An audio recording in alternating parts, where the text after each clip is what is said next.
Zyrtarët e policisë të sektorit për punë të brendshme në Tetov dje në ora 18 kanë privuar nga liria një të mitur nga Tetova për shkak të dyshimit se ka kryer vjedhje të rënd në një objekt hotellarik në rrugën Iliria në Tetov.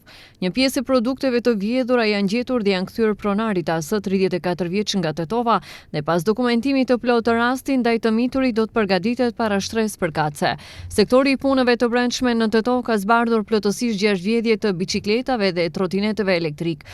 Se ka kryer vjedhjet në Tetov është 19 vjeçaria Gënga Shkupi.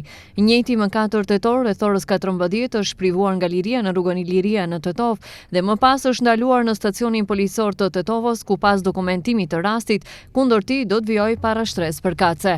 Mbrëm në ora 21:15 në sektorin për punë të brendshme në Tetov është raportuar se në rrugën rajonale Jazhinc Tetov vetura Citroen me targa të Shkupit e drejtuar nga 45 vjeçari MP nga Shkupi ka goditur një ari e cila ka mbetur e ngordhur në vendin e ngjarjes.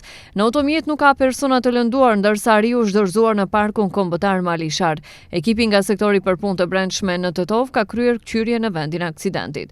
52 vjeçari SR nga Çajle Gostivari dje në ora 15:50 ka raportuar se në bregun e lumit Vardar në Gostivar është kafshuar nga një qenë ndacak.